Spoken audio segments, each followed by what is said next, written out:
Well, hey, welcome in everyone. You are in the right place. This is Dave's After Dark, After Hours Trivia Club. We play 3 rounds, including movies, history, and pop culture. Rules are pretty simple. The robots paint, you do the guessing, I give some clues, and the clock is not your friend. A very happy Mother's Day to all the moms out there. And FYI, we do have a possible bonus round for those who stick around later on. Now, this is a play-along show, so jump in early, say hello, and when you think you've got it, drop your guess. No pressure, no perfect answer, just go with your gut. Hey, I see King's in the house. What's going on, King? Happy Mother's Day. All right, so if Arena's in the house. Happy Mother's Day for Arena. Very good. All right, now, fingers ready, eyes on the screen, because the first round starts right about. Ladies and gentlemen.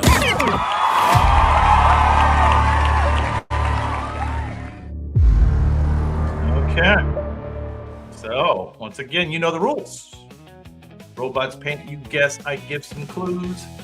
We are going to be guessing the top 10 movie villains. Top 10 movie villains. Starting with number 10. It should be pretty easy.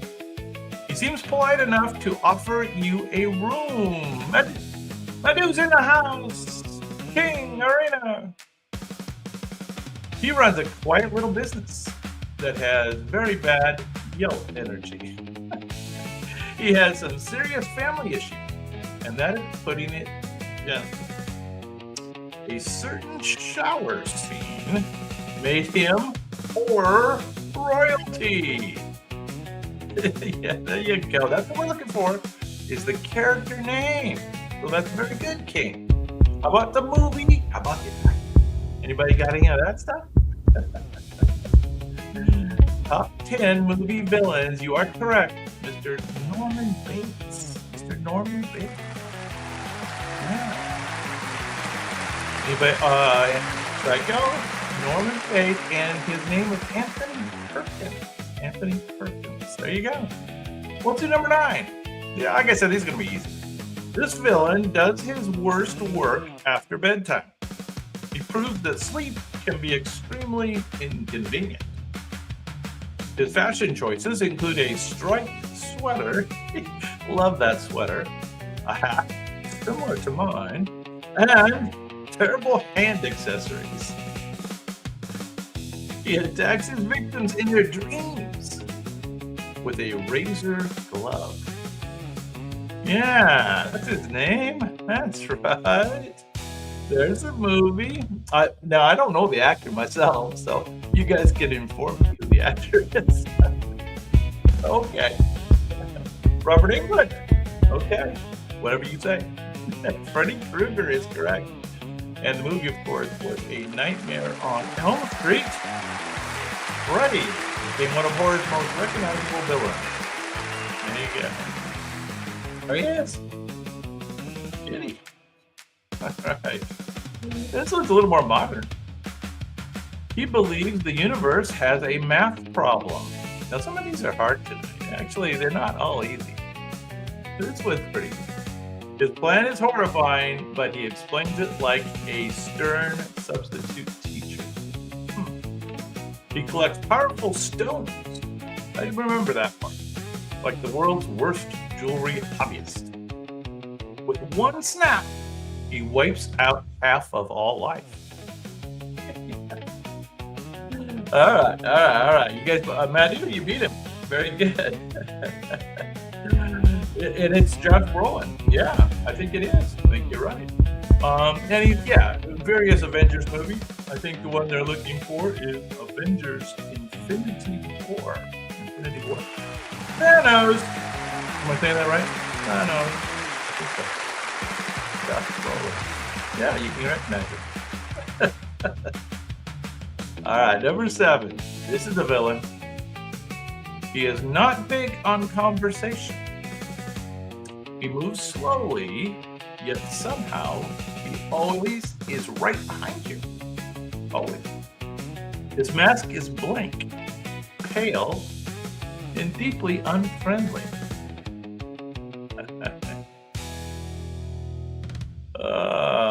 Yeah. There you go. You guys got it. He stalks Haddonfield on Halloween night. I didn't realize that was the name of the town. Haddonfield? Okay. Michael Myers. Michael Myers. Yeah. From the movie, yeah. Halloween. Yeah. There he is. You guys know these villains. But there are a couple hard ones in here. We'll see how you do through the hard thing. 5 and 4, pretty tough. That one was too easy. Okay. This is one of my favorites. She does not need a cape to be terrifying. I think she wore a sweater. Her power comes from rules, routines, and a very calm voice. Medication time. Medication time. She controls her word with a smile that can freeze soup. She is the cold authority figure opposing Mr. McMurphy. Yeah. You remember the actress who played this in the movie? This is, of course, you are correct. This is Nurse Ratched. Nurse Ratched. From the movie. Who knows that? Or the actress. The actress was, yes, One Flew Over the Cuckoo's Nest is correct, and Louise Fletcher. She won an Academy Award. I'm not sure for that role. Maybe. I think maybe. Yeah. There you go. All right, this one's harder. But it's good. He's a good villain. He dresses better than most people at the office holiday party. That's a key clue. He dresses better than most people at the office holiday party. He is charming, brilliant, and absolutely not there for small talk. His plan involves hostages, skyscraper, and a lot of fake sophistication. He faces Mr. John McClane at the Nakatomi Plaza. Oh, you know it. Very good. I'm impressed. I don't remember the actor. You remember the actor? I don't remember. He plays in a lot of movies. Yeah, you got it. You guys got it. Hans Gruber from Die Hard. I can't remember the actor's name. If you guys remember that, let me know. Oh, Alan Rickman. Okay. Very good. Very good. Okay, number 4. Another hard one now. Maybe even harder. He treats fate like a customer service policy. He is calm in a way that makes the room temperature drop. Now, this guy was creepy in this movie. He lets a coin toss decide whether some people live or die. He always flips a coin. He carries a captive bolt pistol and never seems to stop coming. Well, you've got the actor. I think you've got the actor. Do you remember the character's name by any chance? I don't know if his name was Sugar. That's what I remember. Kind of, though. How about the movie? Remember the movie? Anton Chigurh. Yeah. Chigurh. Yes. Very good. That's correct. From No Country for Old Men. No Country for Old Men. So that was kind of a sleeper, right? That was a little weird. Okay, the top 3 are too easy. This gentleman is polite, intelligent, and deeply unsafe. He can analyze your mind while making dinner sound threatening. With a Chianti. He helps Clarice. But every conversation feels like a trap. He is the brilliant cannibal psychiatrist behind the glass. Yes. There you go. And of course the movie ends. The first one. He was in more than one, I guess. Yes, there he is, Mr. Hannibal Lecter. Anthony Hopkins from, indeed, The Silence of the Lamb. That was, I think I've told my Silence of the Lamb story before, so we'll let that go tonight. Okay, top two. He does not want money as much as he wants mayhem. His plans look chaotic, but they usually have a nasty purpose. He pushes Gotham's heroes and criminals into moral panic. Yeah. He was a villain. And this one is played by... Yeah, there you go. Do you remember the name of this Batman movie? It had its specific... Yeah, there you go. You guys ran the gamut there. It is the Joker. It is Mr. Heath Ledger. And it is The Dark Knight is the movie. Very good. The version of the Joker became a cultural phenomenon. There you go. Weird. Kitty.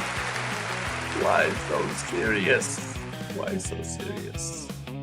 All right. Our number one villain with a bullet or with a lightsaber. His entrance can make an entire hallway nervous. His breathing is one of cinema's most famous sound effects. I am your father. He serves the Empire while hiding a tragic past. He is the Sith Lord who revealed that he is indeed Luke Skywalker's father. There you go. Oh, look at that. You guys got all his different names. And of course, he's been in quite a few of the movies. I guess the original Star Wars movie would be the... There he is. Mr. Darth Vader. There. Our number one villain. Yes, so there was kind of a mix of easy and hard, but you know, you guys got them all. Hate to say it, you got them all. Very good. Okay, good warm-up round, I'd say. What do you guys think? Good warm-up? All right. Let's do a lightning round. That'll be a little harder. How about Robert De Niro movies? You want to do that? Let's do that.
All righty. Well, what'd you do?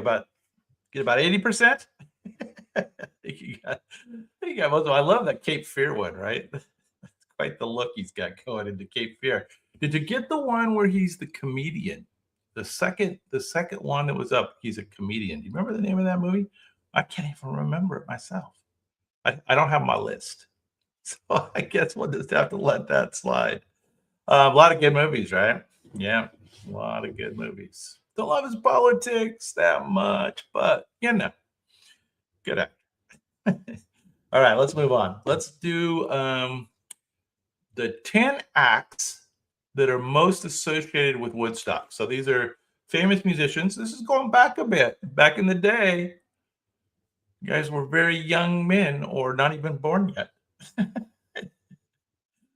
But let's do the 10 acts most associated with Woodstock. Ladies and gentlemen,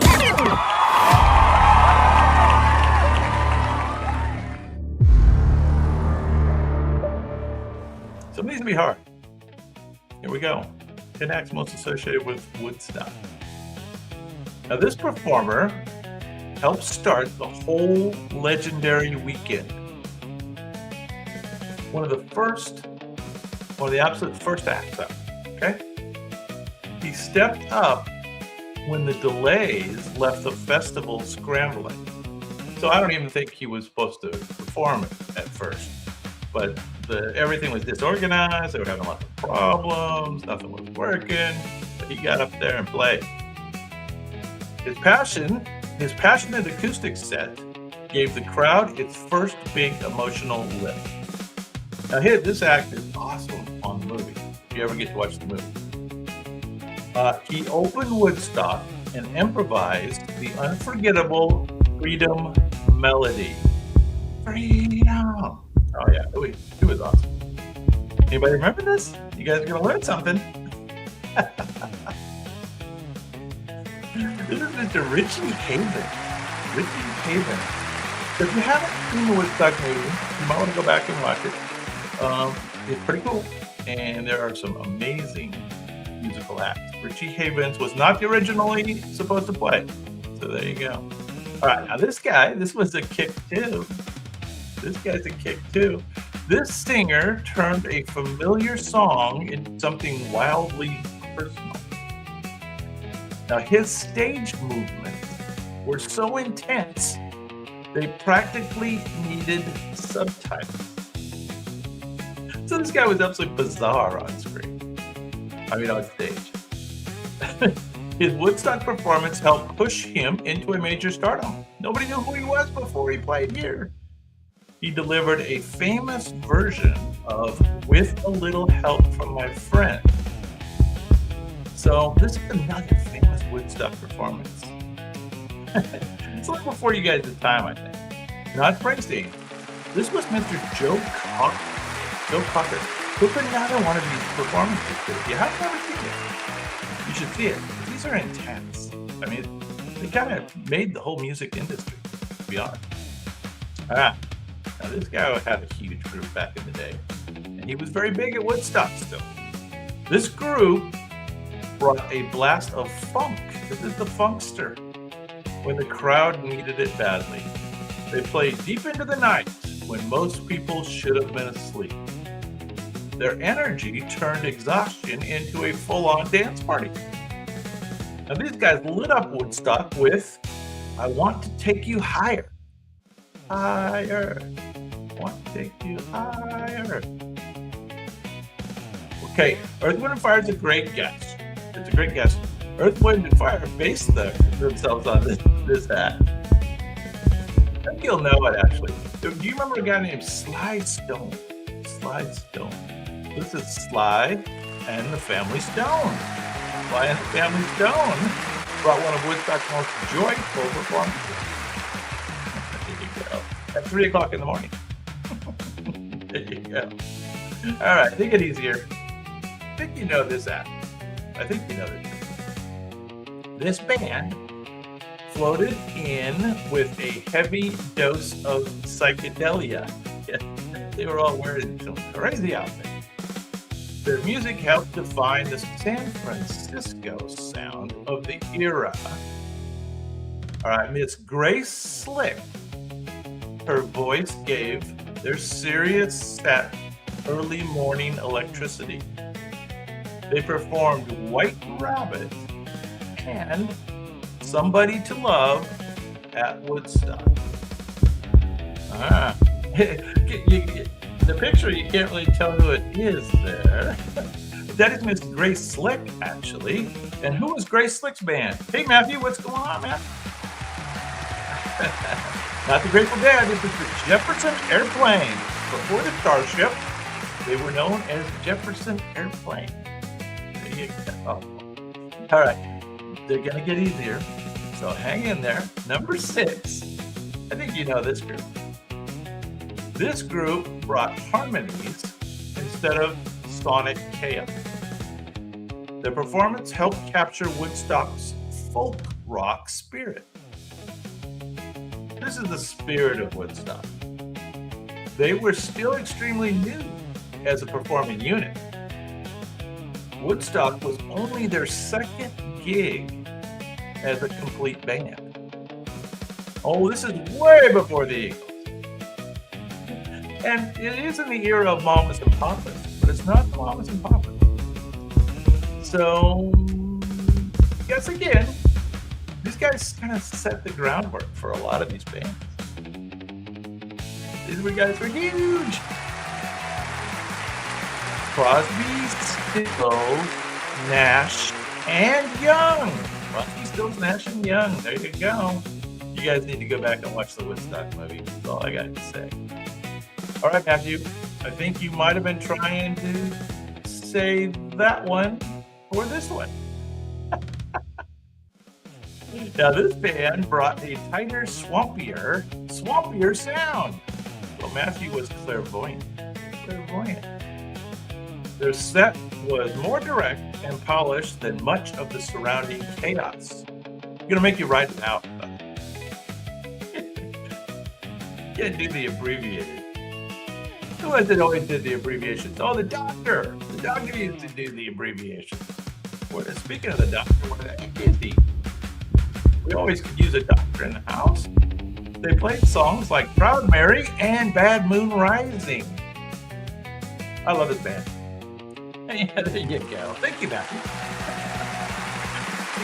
Clearwater Revival. Yeah, you got it here. Very good. All right, see? They're getting easier. You know the rest. Number 4. With a bullet. This singer brought fire, grit, and heartbreak to the stage.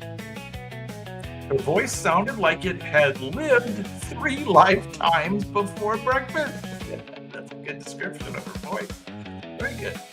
She became one of the defining female rock icons of her era. With the colors, you always think it's Jimi Hendrix, I know. It looks like Matthew might have got that first. There you go. She tore into songs like Piece of My Heart. Yeah, Janis Joplin. Oh my gosh. Some of these performances are just amazing stuff. When you get a chance, I don't know what you're doing there, but when you get a chance, go back and watch the Woodstock movie. It's awesome. I think it's on YouTube. Okay, top 3. Here we go. I don't know if you know that these guys played at Woodstock. This band brought theatrical rock with maximum volume. Very loud. Their set arrived around sunrise. They played for sunrise because Woodstock apparently hated sleep. They performed much of their rock opera, Tommy. Mr. Pete Townsend's guitar, smashing, helped make their set legendary. So this is where the smash your guitar came from. This is where it came from. Not Black Sabbath. Tommy, Pete Townsend. No? Doesn't ring a bell? There he is. This is the Who. The Who. There you go, right? The Who. Roger Daltrey and Pete Townsend.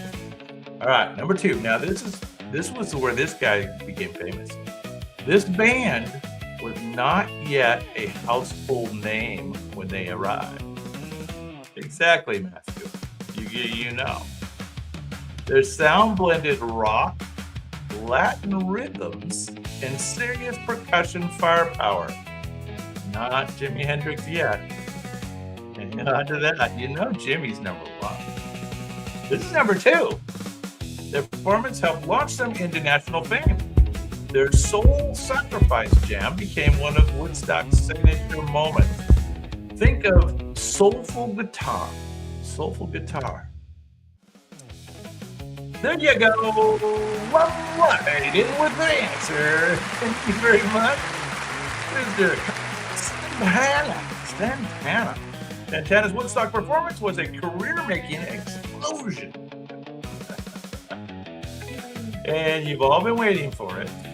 So the number 1 performance at Woodstock. This artist closed the festival after most of the crowd had already left. His guitar could sound beautiful, furious, and otherworldly all at once. His performance became one of the defining images of Woodstock. Yes, it did. His version of the Star Spangled Banner became legendary. Now, to be honest, that Woodstock movie, watching the whole movie is worth it just to get to the end and watch this. There you go. Jimi Hendrix is correct. Jimi Hendrix Woodstock finale turned the national anthem into a statement, a soundscape, and a lightning bolt. Plenty of people play guitar, but Hendrix made one sound like history. There you go. All right, well, let's go back in time a little bit. But once again, if I didn't say it enough times already, go back and watch that movie. It's really good. All right, let's break things up with another lightning round. Welcome to the game, Love Light and Matthew. Good to have you guys joining. Give King and Madhu a little run for their money. That's good. Let's do a lightning round. Now we're going to try to get the top 20 John Wayne movies. So some of these are a little obscure. So try to get all 20.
Ladies and gentlemen.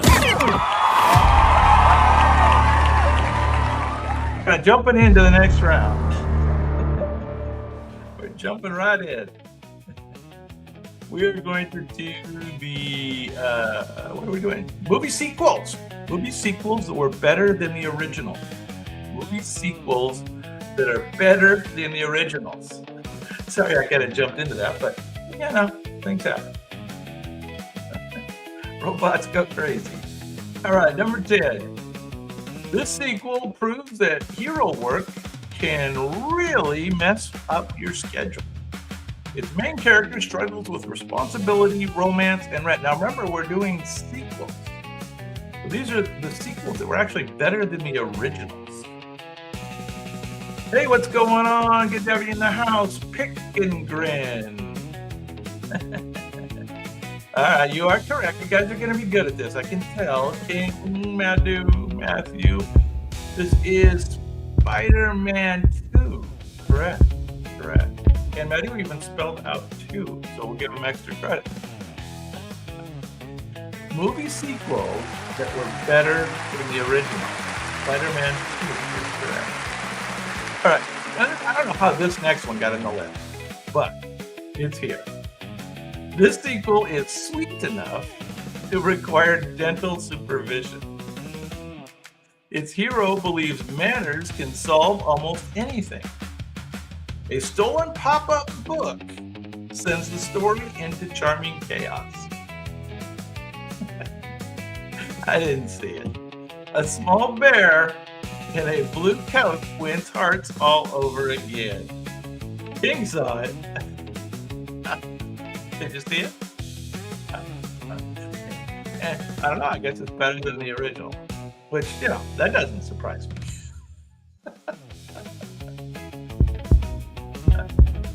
Right? How did you get that? Paddington 2 became famous for being almost aggressively delightful. It is the rare movie that can make prison laundry feel. I don't know. Well, yeah, congratulations on getting that. I agree. All right, number 8. Let's see what you can do with this one. This sequel waited decades before flying back onto the screens. So, long time in between these movies. It mixes nostalgia with new pilots and very loud aircraft. Its aerial scenes feel like they were designed to make popcorn nervous. All right, there you go. And that is the correct full answer, King. We do appreciate the fullness of your answer. Although, technically, it'd be better even to have the colon, Top Gun colon Maverick. But I'm not sure they have colon on the screen. Mr. Tom Cruise returns as Maverick for one more impossible mission. Better than the original, they say. Hard to do, right? Hard to do. I think I'd agree with this next one. Number 7, better than the original. This sequel spends most of its time moving very, very fast. Yes, it does. It's a lot of action. Its world is dusty, brutal, and not great for casual road trips. Quite the trippy setting, though. A warrior named Furiosa helps drive story into legend. Miss Furiosa. Love her. This high-octane chase across the wasteland revived the Mad Max franchise. So you have the franchise, but not the movie. Who remembers the name of this movie? Not 4, that doesn't count. Not Thunderdome. No. This is Furiosa. And this is Mad Max. Fury Road. Fury Road. Go back and watch that. Better than the original. There you go. All right, number 6. Well, and I don't think I saw the original on this next one. This sequel turns a toy rescue mission into an emotional ambush. Yeah, it's a very emotional movie. It expands the world beyond Andy's room. The world gets bigger. Woody learns he has a past, a fan base, and a very tempting future. No, Matthew, you're getting ahead of yourself. Buzz and the gang race to save Woody before he is shipped away. Yeah, it's emotional. Toy Story 2 is correct. Very good. Toy Story 2 deepens the series by asking what happens when toys are forgotten. Yeah, what happens? Isn't there a Christmas movie about that where they all go to that one island, North Pole? Sure. Okay, number 5. Now, I'm not sure if this was actually better than the original. I beg to question this one. This sequel changes the genre without losing the fear. The first film had one monster. But this one believed in bulk order. Ripley returns with the Marines. Not Star Wars. Ripley returns with the Marines. James Cameron turned space horror into a thrilling sci-fi action war movie. So James Cameron did this one. I'm not sure it was better than the original. What do you guys think? I'm not sure. How about the? Who knows the species of the monster? What are those monsters called? That's a good question. What's that monster called? Aliens is a masterclass in equal escalation. It is a xenomorph. A xenomorph. All right. A little extra info for you. Number 4. This sequel was better than the original. It asks what happens when order meets pure chaos. Its hero, we've already talked about it tonight. It's making its second appearance of the evening. Gotham becomes a battlefield of choices, pressure, and moral traps. Not Batman Beyond. Which one is Batman Beyond? I don't know. Ain't got it. This is the Heath Ledger Joker one. That's in the original. Heath Ledger's Joker pushed Batman into darker, deeper territory. The Dark Knight helped prove superhero films could be prestige thrillers. There you go. All right, we got 3 left. 3 more. 3 more. Number 3. This sequel upgrades nearly everything from the original. The Hunter is definitely better than the original. The Hunter from before becomes the Protector this time. A liquid metal enemy makes running away feel deeply unfair. This is pretty creepy. Arnold Schwarzenegger. Arnold returns. He'll be back to protect John Connor from the T-1000. That's right. Terminator 2. It had the tagline, Terminator 2, very good, King. We appreciate the completeness of the answer. Terminator 2, Judgment Day. That's correct. There you go. Kind of appropriate for the times, right? Little AI robotic. Just in case. Okay, top 2. This sequel gets darker, definitely better than the original. It's darker, colder, and much more complicated. Its heroes are separated, tested, and chased across the galaxy. A tiny green teacher introduces some very serious swamp wisdom. Okay, it is indeed Star Wars, but it's the sequel. It's the better one. Darth Vader reveals a family secret that changed movie history. The Empire Strikes Back. There you go. You knew it. New Hope is the original. This is The Empire Strikes Back. The best one.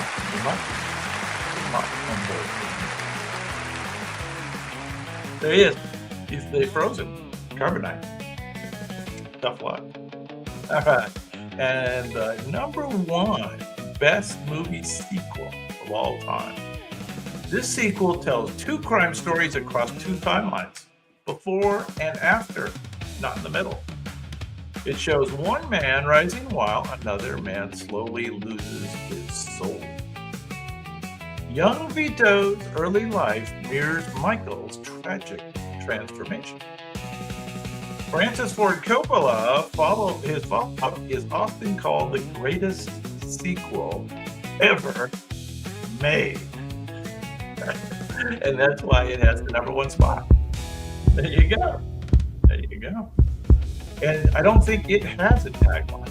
I think it was just called The Godfather Part II. Yes. I think you're right. I think it was even a Roman numeral. The Godfather Part Roman numeral. Correct. And it is the best sequel of all time. So there you go. All right. Well, you knew all those pretty much, didn't you? I think so. Sorry, we kind of jumped into that. It was because I had, the robots didn't load it up for me, and I had to do an emergency load, and so it loaded fast. Anyway, so I do have a bonus round. Since we got some people in the house, let's do a bonus round. The bonus round is top 10 Saturday night live comedians. Okay. Live people. Bonus round. Bonus round. You guys did so well. All right, top 10 Saturday Night Live stars of all time. And the number one is a surprise. A surprise. Well, that's always good. Right? Okay. There it is. Saturday Night Live. We're still working towards it. We're still getting there. It's kind of the old format, so it takes a little longer. Here we go. Number 10. He sang songs about holidays, lunch ladies, and gibberish. Characters were often childlike, but audiences ate it out. His blend of goofiness and music was Saturday Night Gold. Big on silly voices and unexpected sincerity.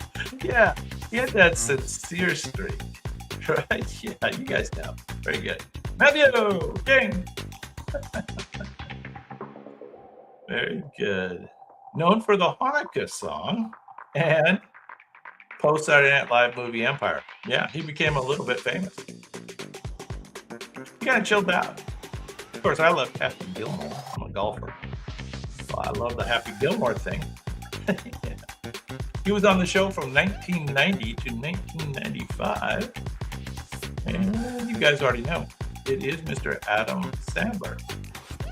Sandler was actually famously fired from Saturday Night Live, then came back 24 years later.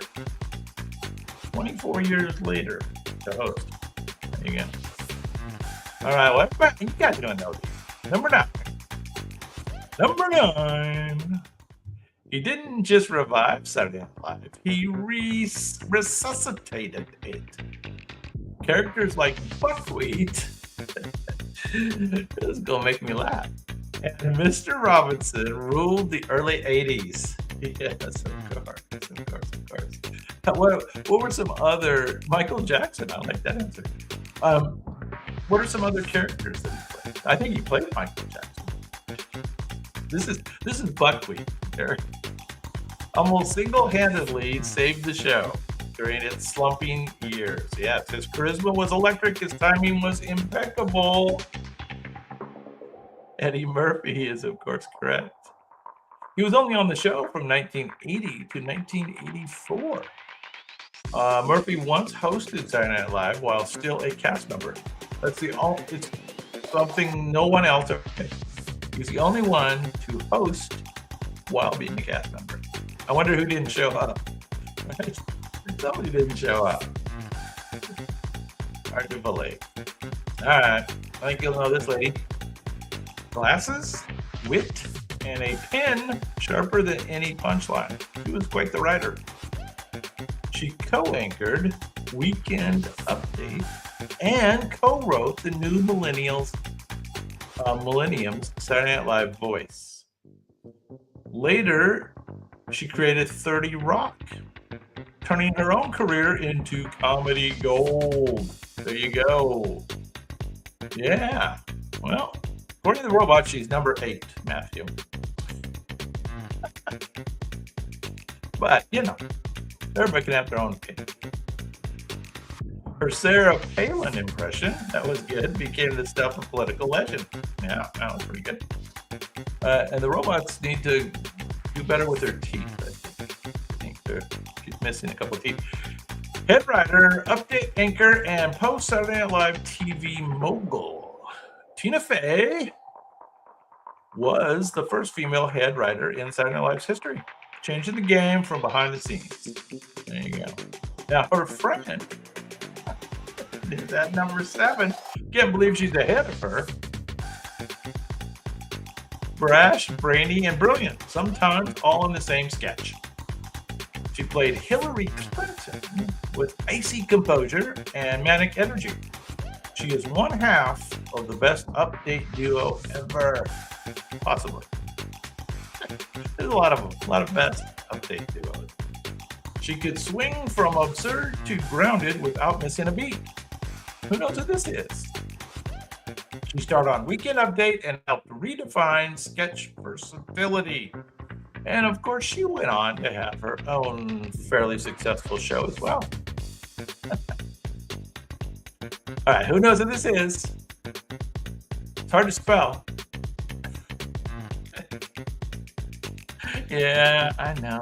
Me too. Yeah, okay. We're going to give it to Matthew. Amy, yeah, very good. King, you got the first name. Amy Poehler, Poehler, Amy Poehler, and Parks and Recreation, right? Parks and Recreation. Okay, let's go back a little further in time. Another woman. She made Weird lovable before it was cool. Rosanna Dana, and Emily Litella still echo in comedy classrooms. Her characters were pure heart wrapped in chaos. She's an original cast member with unmatched spirit and pathos. Comedy legend with a cult following that spans generations. Okay, so this is going back in time, guys. You gotta go back. You gotta be watching reruns. She was really good. She's the original. 1975 to 1980, in case that helps. No, Rosanna Dana. Miss Gilda Radner. Gilda's legacy was so powerful it inspired the creation of Gilda's Club. There you go. Matthew came up with it right there at the end. You got it. All right, you're going to know the top 5, certainly. Certainly. You're going to get penalty points if you don't get all these. Sardonic, laid back, never trying too hard, yet always hilarious. His sketches felt like improv at its most perfect. The anti-performer, if that makes sense. He made Nick the Lounge Singer a low-key legend. All right, you know what he looks like here? He looks like his role in what was the bowling one? The bowling movie, Kingpin. He was so funny in that. He was basically an extension of Nick the Lounge Singer. Yeah, of course, he's got it. Of course. He helped define Saturday Night Live transition into subtle, sarcastic comedy. Yeah, Kingpin. Funny movie. Yeah, he was great in that. He had like one hair. Murray wasn't in the original cast, but he made it feel like he had been there since day one. Yeah, seemed like he was in the original. All right, number 4. His volume was set to 11, and so were the laughs. He brought absurd commitment to characters like the cheerleader and Bush. He played George Bush, and he was one of the cheerleaders. He could steal a sketch with one line or one scream. There you go. Not Jim Carrey. Good guess, though. And not Chevy Chase. Kind of looks like Chevy a little bit. Kind of looks like Chevy. You are correct. It is Mr. Will Ferrell. Ferrell's cowbell sketch. Do you remember the cowbell sketch? I need more cowbell. Blue Oyster Cult song. Oh my gosh. Became one of the most quoted of all time. Yes, we still need more cowbell. And of course, Alex Trebek here. Yeah, very good. There's some funny lines in those Jeopardy. All right, top 3, here we go. all the way back to 1975, the original cast. This gentleman was loud, he was raw, and magnetic. You couldn't look away. He created chaos as a samurai, a bee, and a blues brother. That's a diverse character. He was a samurai, a bee, and a blues brother. The first true rock star of sketch comedy. His performances turned fast, bright, and unforgettable. You guys know. Very good. You're correct. King Matthew. An original cast member and a force of comedic nature. Mr. John Belushi. John Belushi on the show from 75 to 79. Belushi was the first Saturday Night Live cast member to host the show while still appearing weekly. Just because he could. I thought Eddie Murphy was. I guess not. I guess John Belushi did it first. There you go. Yeah, he's a good singer. He's talented. Talented. All right, top two. Now, the top two are surprising. So, prepare. These are hard. Top two. According to the robots. He made everyone else look better by being that good. One of these guys died tragically, right? He was a game show host. He was a sleazy salesman. He was Trump before Trump was a thing. He was the original Trump. He nailed them all. He was nicknamed the glue for holding the entire sketch together. He balanced absurdity and calm with surgical precision. He was the ultimate utility player and on almost every Saturday Night Live sketch. And he's playing Frank Sinatra here. Not Norm Macdonald. Norm Macdonald was also fantastic. But this gentleman did pass away tragically too. I think there was a gunshot incident or something, or a heart attack, or I don't know, something happened to him. I don't know. I shouldn't laugh. Phil Hartman. There you go. Matthew knew. Phil Hartman is correct. And the robots like him, obviously. And then the robots have at number one a little more modern character from 2005 to 2013. This gentleman's characters were strange, brilliant, and completely unpredictable. You never saw a Stefan sketch without someone breaking, usually him. He could play a Bond villain, a game show lunatic in the same night. A master of impressions, voices, and physical nuance. He helped redefine Saturday Night Live's modern era with heart and weirdness. And he went on to be in lots of movies as well. He's still in movies today. Anybody? Oh, there you go. You got it. Matthew has it. Badu has it. You are correct. Mr. Bill Hader. He had such bad stage fright early on, he once threw up before his sketches. Hard to say. He was the dinosaur from Jurassic Park there, which is kind of a weird character. Anyway, all right. Well, it was kind of fun. Kind of, sort of, in a kind of comedic way. And you guys got them. And, robots threw in a couple wild cards there at the end. So that was good. All right. Well, that's all I got tonight, man. That's it. That's the show. That's the whole thing. What are you guys doing? What do you guys got lined up? What's going on for the rest of the weekend? The guys in England, it's after midnight. What's going on? I'm glad you liked it, King. That's why I'm here. I want to get the King's stamp of approval at the end of the evening. That is my goal. Yeah. You going to call it a weekend, King? All right. Dinner time. All right. Well, I don't know what I'm going to do. I'm going to wind down a little bit. I already got my 10,000 steps in, so that's good, right? How about you guys? Did you get your 10,000 steps in today? No? You should if you didn't.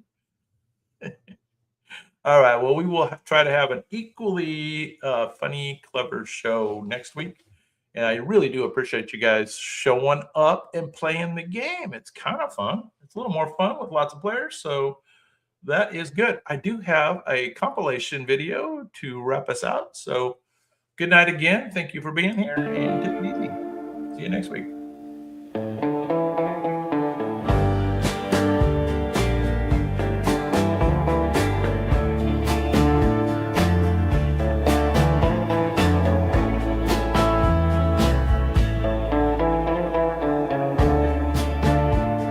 Somewhere past the highway light, someone's watching from the sky. I don't run, I just listen to the questions drifting by. Coffee cooling in my hand, dashboard cracked and humming low. One headlight in the rearview fades like it already knows. Somewhere past the highway line, I feel every hidden eye. I don't run, I just listen to the questions drifting by. If you're there, then say my name. If you're gone, then tell me why. Somewhere past the highway light, I just listen. I don't hide.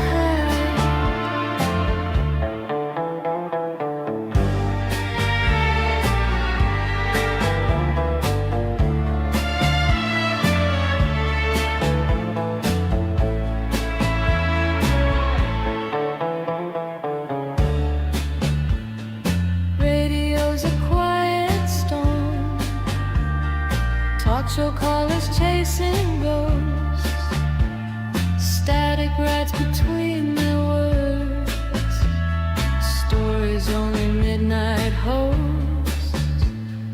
All my secrets on the sea, folded in a crumpled note. You could read them if you wanted, if you're close enough to float.